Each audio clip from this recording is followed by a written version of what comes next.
everyone, it's Sean from TaekwondoSean.com, and today we're doing a follow-on video for Poomsae number 4, Taegeuk Sajang. Now, in the first time we go through it, we want to make sure our two-hand knife block, our sonnaramaki, is close to our bodies. Our elbows have to stick in. As you can see, I keep my elbows close to my body. I want you guys to do the same thing. Very nice. Now we continue with the Poomsae, the jebi pumokchigi, front kick punch, side kick, followed by our two-hand knife block. Then it's our outer wrist block, front kick, and then middle block, and then the same on the other side, followed by our hand knife neck strike and high block, front kick and back fist strike. Then it's our inner middle block punch, and again on the other side. Then we'll finish with a inner middle block and double punch, and again. Now the point of this video is we're gonna do Poomsae number 4 10 times in a row. The whole video takes less than 10 minutes, and after you've gone through the video, we want to have improved a couple of things during the video. We'll go over them as we go through the Poomsae. Like for example here, the jebi pumokchigi. We want to make sure your hand knife and neck strike go at the same time. Sometimes you can call it the John Wick special. If you ever watch those movies, you'll notice he loves those attacks, the strike and the block at the same time. Offense and defense.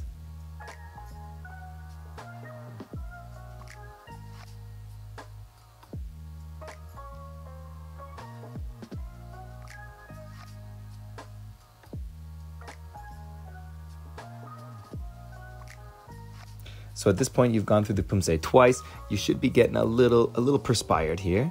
I mean, hey, they say that sweat is good, sweat's healthy. So I must be very healthy.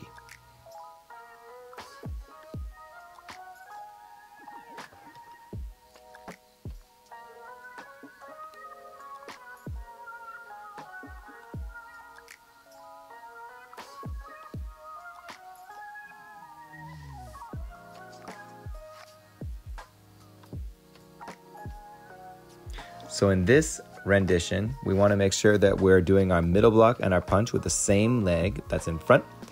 And then when we're doing it in our own speed, we want to make sure the middle block and the punch are a rapid succession. So 1 and then 2 right away.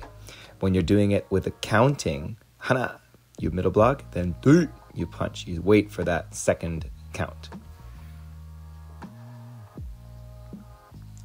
Next up, we're working on our spear strike. You want to make sure that your hand knife block, that second block, and the spear tip strike happen at the same time. You don't want to block and then strike. It's block and strike at the same time.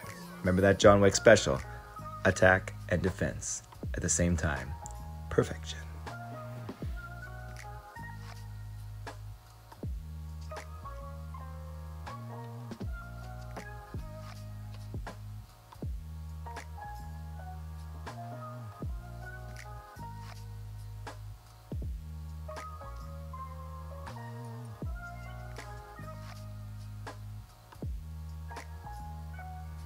Now at this point, we want to go over how we transition from a front stance to another front stance, from apkubi to apkubi.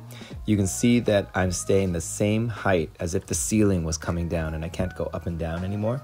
So you want to make sure when you go from back stance to front stance or front stance to front stance, that is exactly how we do it. So keep both knees bent and then extend your back leg to make it straight, to exert the power through your kinetic chain straight into your punching or your blocking arm.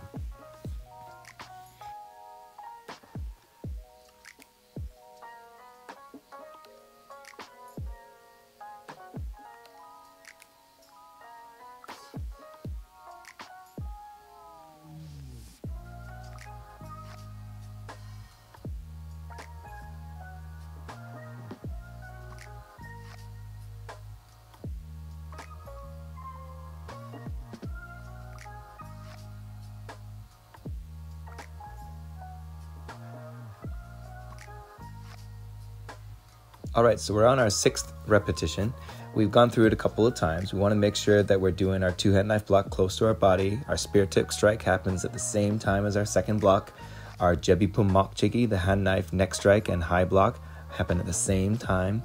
We want to make sure that when we're going into our back fist strike, that we're using the 2 big knuckles, not the actual back of our hand. And then here you want to have the middle block and the punch happen instantaneously, one after the other, and then stay in the same height for the middle block and the double punch. Oh, we are looking good. We got 4 to go.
All right, so here we are. We're going into our 10th rep here.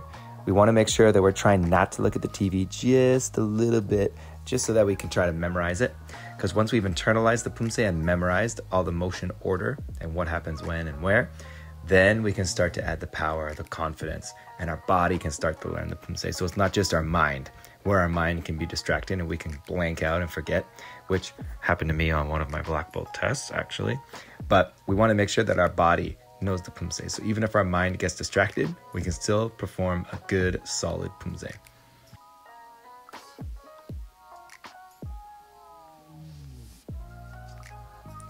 Remember guys, practice doesn't make perfect, practice makes better. So you got to come back to this video. You got to do the other videos to remember and relearn all the Taegeuk color belt Poomsae so that it'll make you a better black belt. And if you're a purple belt or blue belt or whatever school color belt is Taegeuk Sajang, I bet you're going to be way better if you do this video every day. So I'll see you guys tomorrow.